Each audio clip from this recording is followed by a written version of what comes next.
बघा, निवडणुका पार पडलेल्या आहेत. टीका टिप्पणी अजूनही सध्या सुरू आहे. सत्ता कोण स्थापन करणार, महापौर कोणाचा होणार हे अजूनपर्यंत कोणाला माहीत नाहीये. पण या निवडणुकांमध्ये एक महत्त्वाचा मुद्दा राहिला होता आणि तो म्हणजे शिवसेना प्रमुख बाळासाहेब ठाकरे यांच्या स्मारकाचा. अखेर हा मुद्दा आता मार्गी लागलेला आहे.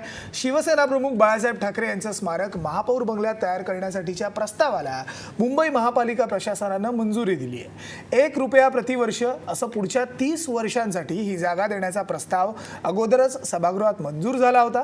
त्यावर आज शिक्कामोर्तब झाला आहे आणि म्हणून दादर शिवाजी पार्कमधल्या महापौर बंगल्याच्या बाजूला आता शिवसेना प्रमुख बाळासाहेब ठाकरेंचं स्मारक होणार हे स्पष्ट झालेलं आहे. पण या स्मारकाला आता काँग्रेसने सुद्धा पाठिंबा दिलाय.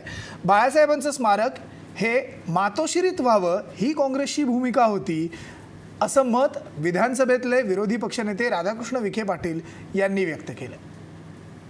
आदरणीय बाळासाहेब ठाकरे ज्या त्यांच्या मातोश्रीला राहत होते तेच स्मारकावर अशी आमची माझी भूमिका होती. कारण शेवटी आपण आतापर्यंत जर इतिहास पाहिला तर ज्या नेत्यांचं वास्तव्य ज्या ठिकाणी अधिक काळ राहिलं त्याच वास्तू आपण स्मारकात रूपांतर केलेलं आहे.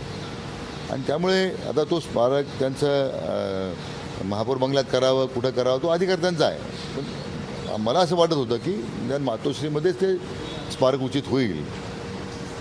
परंतु आता जो निर्णय झालेला आहे मला वाटतं त्यांनी महापौर बंगल्याच्या रूपांतर करायचं चांगली हरकत नाही. अधिक चांगलं स्मारक त्यांचं व्हावं ही सगळ्यांची भूमिका आहे. आता महापौरांच्या बाबतीत काळजी कोणी घ्यायची हे आता आपल्याला कळेलच लवकर.